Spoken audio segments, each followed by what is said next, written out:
प्यारे बच्चों, आप सभी लॉकडाउन के कारण अपने अपने घरों में हैं। ऐसे समय में हम लेकर आए हैं आपके लिए डिजी साथ कार्यक्रम। इसके माध्यम से आप प्रत्येक दिन सोमवार से शुक्रवार तक पूर्वाह्न 10 से 12 तथा अपराह्न 1 से 2 बजे तक अपने अपने कक्षाओं के अनुरूप कार्यक्रम देख सकेंगे। स्कूली शिक्षा एवं साक्षरता विभाग, झारखंड। नमस्कार दोस्तों, झारखंड सरकार के डिजी साथ प्रोग्राम में आप सभी का स्वागत है। आइए देखते हैं आज हम क्या पढ़ेंगे। दोस्तों, आज हम कक्षा 9 में बात करेंगे बहुपद के बारे में, इसके भाग 3 में। वही कक्षा 11 में आज हम लोग बात करेंगे संबंध एवं फलन के बारे में, इसके भाग 2 और भाग 3 में। मैं आशा करती हूँ कि अभी तक आप सभी ने अपनी कॉपी और कलम ले ली होगी, ताकि आप आज पढ़ाए जाने वाले महत्वपूर्ण बातों को लिख पाए। तो चलिए शुरू करते हैं आज के एपिसोड को। नमस्कार दोस्तों, आज हम पाठ बहुपद का भाग 3 पढ़ेंगे। हमने हमारी पिछली वीडियो में पढ़ा था बहुपद के शून्य। आज के इस वीडियो में हम पढ़ेंगे शेषफल प्रमेय। तो चलिए आगे बढ़ते हैं और शुरू करते हैं हम हमारा आज का भाग। शेषफल प्रमेय को शुरू करने से पहले एक बार हम संख्याओं के विभाजन का स्मरण करेंगे।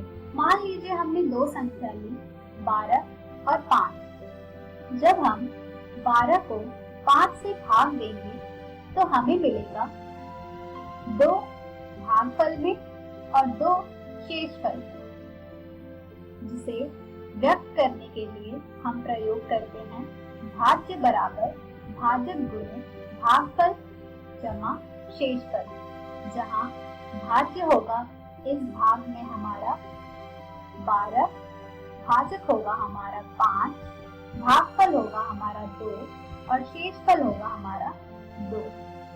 जब हम 12 को 6 से भाग देंगे तो हमें मिलेगा 2 भागफल में और 0 शेषफल। जब दो संख्याओं को भाग देने से हमें शेषफल में 0 मिलता है तो हम कह सकते हैं कि 6 12 का एक गुणनखंड है, या फिर 12 6 का एक गुणज है। संख्याओं का विभाजन देखने के बाद आप सोच रहे होंगे कि क्या हम बहुपद का विभाजन भी कर सकते हैं। आइए देखते हैं। मान लीजिए हमने एक बहुपद लिया 2 गुणे x की घात 3 जमा x की घात 2 जमा x, जिसे हम भाग देंगे x से, जो कि एक बहुपद है। जब हम 2 गुणे x की घात 3 जमा x की घात 2 जमा x को भाग देंगे x से, तो हमें मिलेगा 2 गुणे x की घात 3 जमा x की घात 2 जमा x बटे x, जिसे सरलीकरण करने पर हमें मिलेगा 2 गुणे x की घात 3 बटे x जमा x की घात 2 बटे x जमा x बटे x, जिसे हल करने पर हमें मिल जाएगा 2 गुणे x की घात 2 जमा x जमा 1, जिससे हम कह सकते हैं कि x और 2 गुणे x की घात 2 जमा x जमा 1 2 गुणे x की घात 3 जमा x की घात 2 जमा x की गुणनखंड है। अब हम बढ़ते हैं हमारे प्रश्न की तरफ, जिसमें 3 गुणे x की घात 2 जमा x घटा 1 को x जमा 1 से भाग देना है, यानी कि एक बहुपद को दूसरे बहुपद से भाग देना है। इस प्रश्न में हम बहुपद को भाग देने के चरण भी जानेंगे, जिनका प्रयोग करके हम एक बहुपद को दूसरे बहुपद से भाग देंगे। इस प्रश्न में हमारा भाजक है x जमा 1 और भाज्य है हमारा 3x की घात 2 जमा x घटा 1। अब हम भाज्य के पहले पद को भाजक के पहले पद से भाग देंगे, यानी कि 3 गुणे x की घात 2 को x से भाग देंगे, जिससे हमें 3 गुणे x प्राप्त होगा। यह हमारे भागफल का पहला पद होगा। अब हम भाजक को भागफल के पहले पद से गुणा करेंगे, जिससे हमें मिल जाएगा 3 गुणे x की घात 2 जमा 3x। अब हम इस गुणनफल को भाज्य से घटा देंगे। जब हम घटाएंगे तो हमारे चिन्ह बदल जाएंगे, जिससे हमें प्राप्त होगा घटा 2x और घटा 1 वैसे ही हमारे शेषफल में आ जाएगा। तो हमारा शेषफल हमें मिलेगा घटा 2x घटा 1, जो कि हो जाएगा हमारा नया भाज्य, यानी कि हम शेषफल घटा 2x घटा 1 को नया भाज्य मान रहे हैं। यहाँ भी हम अब पहले की तरह ही विभाजन के चरण का प्रयोग करेंगे, जहाँ भाज्य होगा हमारा घटा 2x घटा 1 और भाजक होगा हमारा x जमा 1।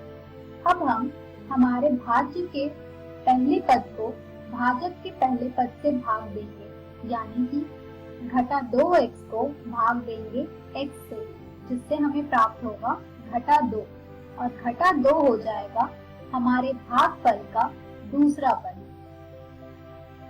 अब हम भाजक को भागफल के दूसरे पद से गुणा करेंगे, जिससे हमें गुणनफल में मिल जाएगा घटा 2x घटा 2। अब हम इस गुणनफल को भाज्य से घटाएंगे। जब हम गुणनफल को भाज्य से घटाएंगे तो हमें प्राप्त होगा 1, जो कि हमारा शेषफल होगा।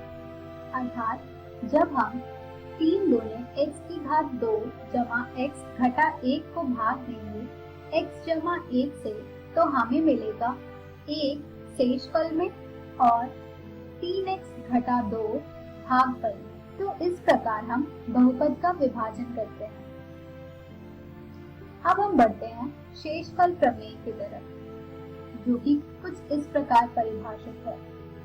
मान लीजिए px 1 से अधिक या 1 के बराबर घात वाला एक बहुपद है और मान लीजिए 1 कोई वास्तविक संख्या है।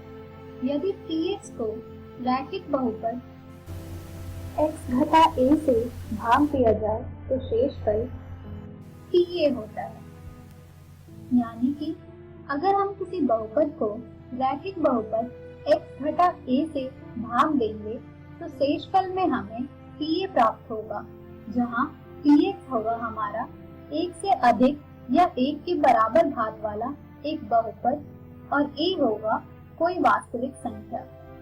चलिए अब हम इस परिणाम को एक उदाहरण पर लागू करके देखते हैं। इस प्रश्न में हमें x की घात 4 जमा x की घात 3 घटा 2 गुणे x की घात 2 जमा x जमा 1 को x घटा 1 से भाग देने पर प्राप्त शेषफल ज्ञात करना है।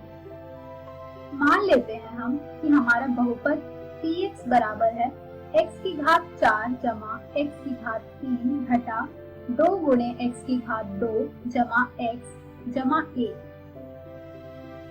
और हमारे रैखिक बहुपद x घटा 1 का शून्य होगा 1। आप सोच रहे होंगे कैसे?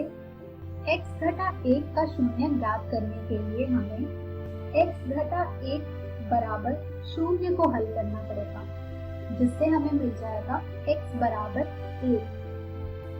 अभी आपने देखा कि x घटा 1 का शून्य 1 है।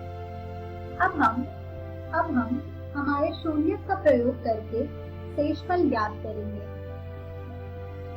यानी कि जहाँ जहाँ अब हमारे पास बहुपद में x है, वहाँ हम 1 को प्रतिस्थापित करेंगे, जिससे हमें मिल जाएगा p1 बराबर 1 की घात 4 जमा 1 की घात 3 घटा 2 गुणे 1 की घात 2 जमा 1 जमा 1, जिसे हल करने पर हमें मिल जाएगा p1 बराबर 2 और हम शेषफल प्रमेय के अनुसार कह सकते हैं कि x की घात 4 जमा x की घात 3 घटा 2 गुणे x की घात 2 जमा x जमा 1 को x घटा 1 से भाग देने पर शेषफल 2 प्राप्त होता है। तो इस प्रश्न में आपने देखा कि कैसे शेषफल प्रमेय का प्रयोग करके हमने बहुत ही आसानी से बहुपदों का विभाजन किया है। आज के इस वीडियो में हमने सीखा शेषफल प्रमेय। हम हमारी अगली वीडियो में जानेंगे बहुपदों का गुणनखंड। धन्यवाद।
नमस्ते दोस्तों, स्वागत है आपका संबंध एवं फलन के दूसरे वीडियो में, जहां बात आज हम संबंध के बारे में, रिलेशन के बारे में करेंगे।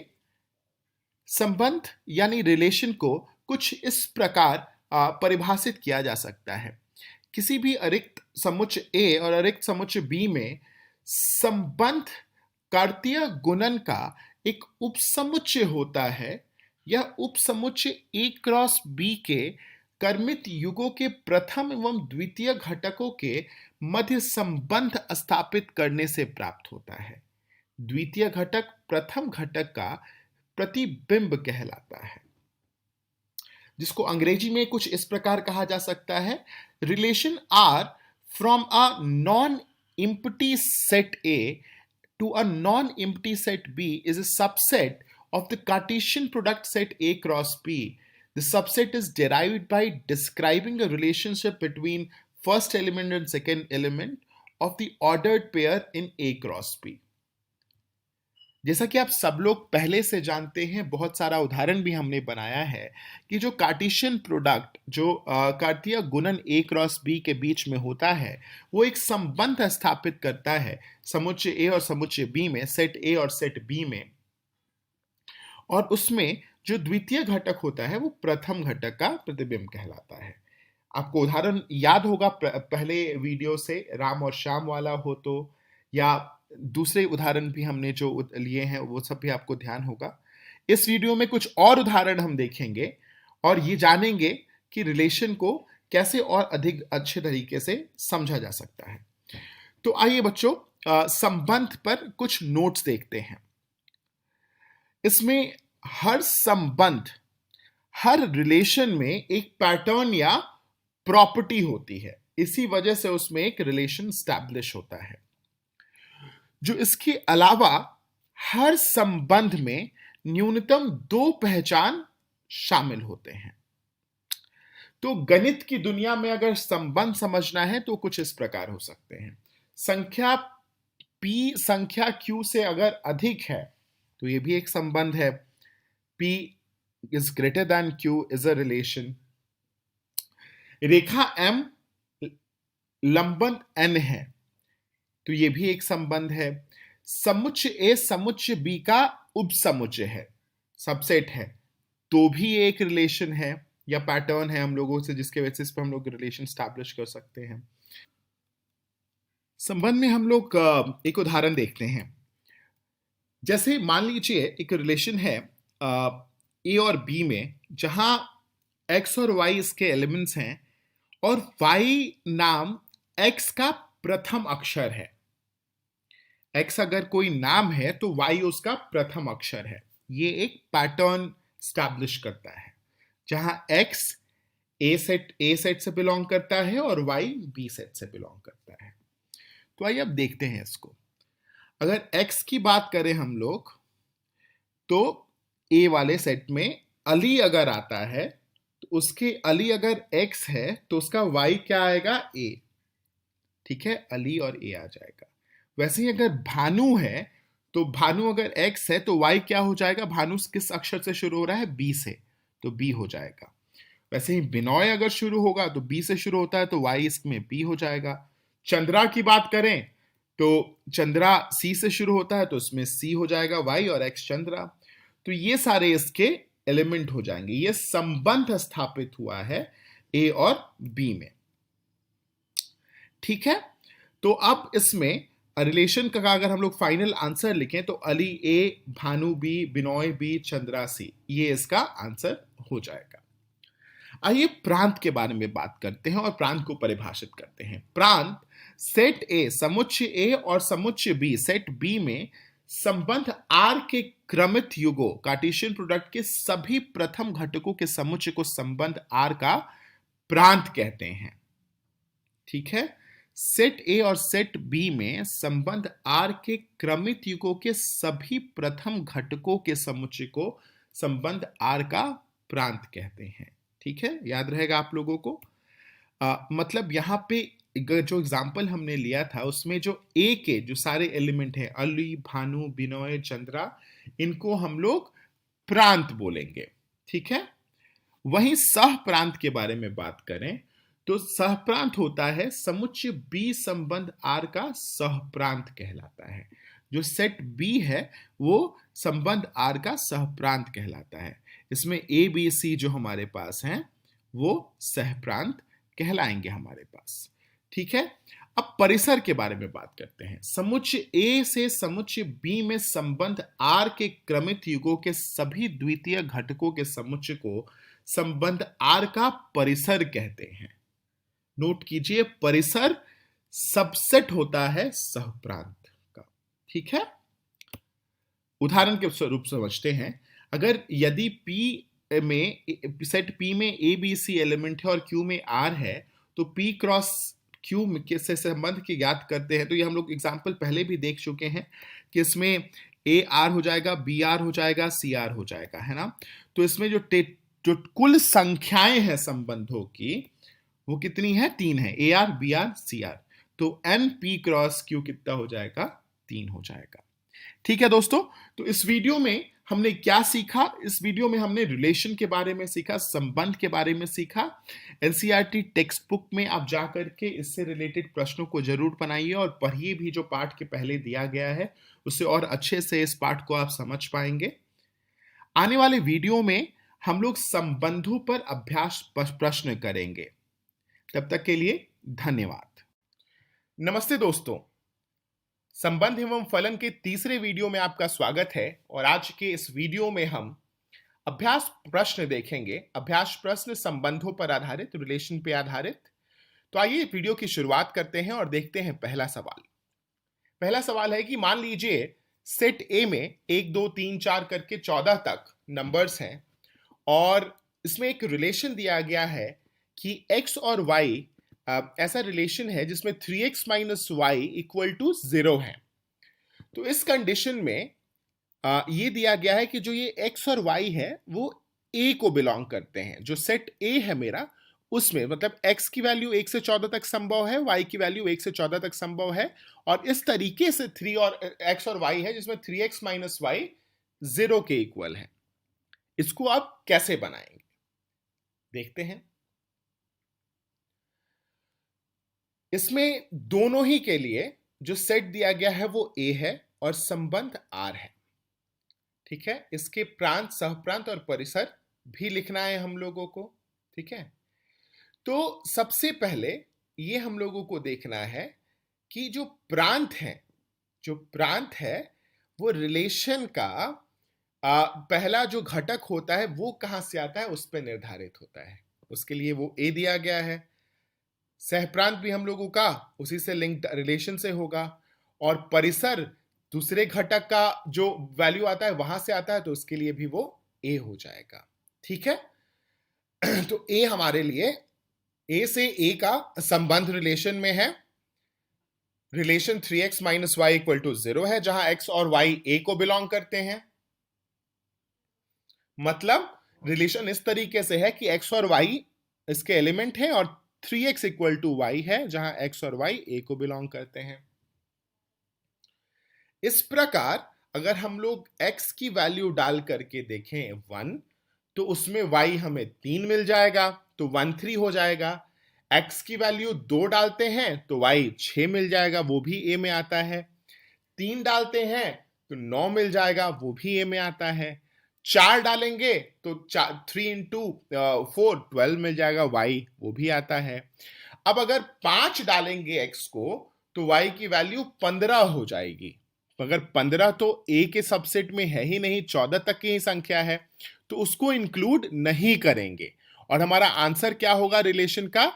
1,3, 2,6, 3,9, 4,12 और यहीं तक सीमित रहेगा। आर का प्रांत संबंध में आदेशित जोड़ों के सभी पहले तत्वों का समूह होगा। ठीक है, तो प्रांत को हम लोग कैसे लिख पाएंगे? 1 2 3 4 हमारा प्रांत हो जाएगा इसमें। ठीक है, तो प्रांत को हम लोग इस तरीके से दर्शा सकते हैं। वहीं अगर हम लोग सहप्रांत की बात करें, आर के सहप्रांत की बात करें, तो वो 1 2 3 4 से लेके 14 तक संभव है। और परिसर की बात करें तो जो दूसरा तत्व है, जो दूसरा एलिमेंट है, हमारा दूसरा घटक है रिलेशन का, वो हमारा परिसर दे देता है। तो परिसर क्या होगा? परिसर हमारा होगा 3 6 9 और 12, ये हमारे परिसर हो जाएंगे। तो इस तरीके से आपने देखा कि हम लोग किसी भी रिलेशन में प्रांत को कैसे दर्शाते हैं, सहप्रांत को कैसे दर्शाते हैं और परिसर को कैसे दर्शाते हैं। ठीक है, आइए अब हम लोग दूसरा उदाहरण देखते हैं। आकृति में समुच्चय PQ का एक संबंध दर्शाता है। इस संबंध को समुच्चय निर्माण रूप, रोस्टर रूप में लिखिए। इसके प्रांत तथा परिसर क्या है ये भी लिखना है हमें। ठीक है, तो इसमें P में 5 6 7 दिया गया है और Q में 3 4 5 दिया गया है। ठीक है, रिलेशन कुछ इस प्रकार का है, XY where y is equal to x - 2 and x belongs to P। तो इस तरीके का रिलेशन हम लोग देख सकते हैं। तो अगर कॉमन हम लोग देखें तो 5 में 3 है, 6 में 4 है, 7 में 5 है। तो अगर इस तरीके का रिलेशन बना दे हम लोग कि y इस तरीके से मिल रहा है कि अगर x से 2 घटा दें तो हमें y मिल जाएगा, तो वही रिलेशन यहां पर लिखा गया है। या हम लोग इस तरीके से लिख सकते हैं कि रिलेशन है XY, जहां y x - 2 है और x 5 6 7 के बीच में कोई एक संख्या है। कोई भी एक संख्या इस तरीके से ले रहे हैं हम लोग जिसके अनुरूप हमें y मिल रहा है। तो रिलेशन में आएगा 5 3 6 4 7 5। और इसमें अगर हम प्रांत की बात करें तो प्रांत पहला घटक होता है, तो 5 6 7 हो जाएगा और परिसर 3 4 5 हो जाएगा। और इसी में हम लोग सहप्रांत को भी मेंशन कर सकते हैं, वो 3 4 5 होगा। जैसा हम जानते थे सहप्रांत जो परिसर होता है वो सहप्रांत का सबसेट होता है। अब देखिए, इस सवाल को हमने पहले भी देखा था, एक बार दोबारा दोहराते हैं। A क्रॉस A में 9 अवयव हैं जिसमें -1 0 है और 0 1 है। तो समुच्चय ए को ज्ञात करिए जिसमें ए क्रॉस ए के शेष अवयव को ज्ञात करना होगा हम लोगों को। तो इसमें ए क्रॉस ए में 9 अवयव हैं। इसमें ये क्लियर है हमें कि 3 क्रॉस 3 है, तो ए का जो नंबर है, ए में कितने नंबर हैं, वो 3 हैं और तीनों नंबर हमें यहाँ पे दिख रहे हैं, -1, 0 और 1। इस तरीके से हम लोगों को ए जो सेट है हमारा वो हमें पता है। तो xy equal to x belongs to A, y belongs to A, इससे हम लोग a को निकाल सकते हैं, -1, 0 और 1 होगा उसमें। आइए एक और उदाहरण देखते हैं। संबंध रिलेशन कुछ इस तरीके से दिया है कि x और x क्यूब, पहला घटक x है और दूसरा घटक x क्यूब है। x संख्या 10 से कम एक अभाज्य संख्या है, ठीक है। x संख्या 10 से कम एक अभाज्य संख्या है, उसमें हम लोगों को रिलेशन निकालना है। अब हमें ये दिखना है और उसको रोस्टर के रूप में भी लिखना है। तो अब हमें ये देखना होगा कि 10 से कम संख्या कौन कौन सी होती है जो अभाज्य होती है, ठीक है। वो होती है 2, 3, 5, 7, ठीक है। अब इस संख्याओं में हम लोगों को रिलेशन सेट कर देना है। अगर हम x की जगह 2 डालते हैं तो पहला घटक 2, दूसरा घटक 8, 3 डालते हैं तो पहला घटक 3, दूसरा घटक 27, तीसरा घटक डालते हैं 5 तो पहला x 5 आएगा और 5 का क्यूब 125 और चौथा घटक 7। आइए एक और उदाहरण देखते हैं। इसमें m 1, 2, 3, 5 दिया गया है, n 4, 6, 9 दिया गया है और m से n में संबंध इस प्रकार है, z इक्वल टू AB है और a और b का अंतर विषम है, जहां a m से बिलोंग करता है और b n से बिलोंग करता है, m सेट से करता है और n सेट से करता है। इस तरीके से परिभाषित किया गया है। अब r जो रिलेशन है उसको रोस्टर के रूप में लिखना है हमें। m 1, 2, 3, 5 है, n 4, 6, 9 है और क्योंकि अंतर इसका विषम है, हमारा जो रिलेशन सेट है उसको हम इस प्रकार लिख सकते हैं, 1 4 1 6 2 9 3 4 3 6 5 4 और 5 6, ठीक है। और इस तरीके से हमें रोस्टर मिल जाएगा। एक दूसरा उदाहरण लेते हैं। मान लीजिए x इक्वल टू ABC है, y इक्वल टू 11 12 है, ऐसा सेट डिफाइन है। x और y में संबंध की संख्या ज्ञात करनी है। तो x ABC है और y 11 12 है, तो इसमें अगर हम कार्टेशियन प्रोडक्ट इसका लें तो कुछ इस प्रकार लिख सकते हैं, A11 A12 B11 B12 C11 C12 और इसमें टोटल नंबर देखें ऑफ एलिमेंट तो 6 हो गए और इस तरीके से एक्स वाई के संबंधों की संख्या 2/6 हो जाएगी। जैसा कि हम किताबों में भी पढ़े हैं और इसमें भी एक वीडियो में भी देखे हैं कि नंबर्स जितने होते हैं इसमें एलिमेंट, उसमें संबंधों की संख्या 2 बटा वो नंबर हो जाती है, तो 2/6 संबंधों की संख्या होगी। इस वीडियो में हमने क्या सीखा देखते हैं। संबंधों पर अभ्यास प्रश्न किया इस वीडियो में हमने। इस पूरे प्रश्नावली को आप किताबों में भी पढ़ सकते हैं और अन्य सवालों को भी टेक्स्ट बुक से अपने करें। और आने वाले वीडियो में हम लोग फंक्शन देखेंगे और इसको जानेंगे। एग्जाम के लिए फंक्शन बेहद जरूरी है, ना ही सिर्फ एग्जाम के लिए, इवन कक्षा 12वीं के लिए भी अगर अभी फंक्शन समझ जाया जाए तो हमारे लिए बेहद आसान हो जाएगा। धन्यवाद दोस्तों।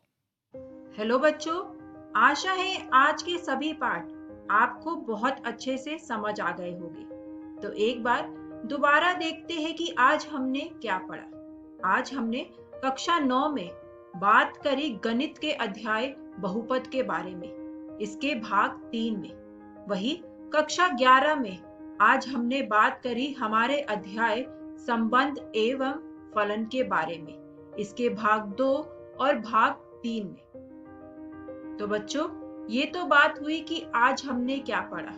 आगे चलते हैं और बात करते हैं कि हम कल क्या पढ़ेंगे। कल हम कक्षा 9 में बात करेंगे गति के बारे में, इसके भाग 6 में। वही कक्षा 11 में कल हम लोग देखेंगे सरल रेखा में गति, इसके भाग 2 में। अब एक जरूरी सूचना, अगर आज के एपिसोड आप दोबारा देखना चाहते हैं तो आप ये इकोवेशन के YouTube चैनल पर जाकर देख सकते हैं। YouTube पर जाकर डिजी 7 इकोवेशन सर्च करने पर आप वहां पर पहुंच सकते हैं। धन्यवाद।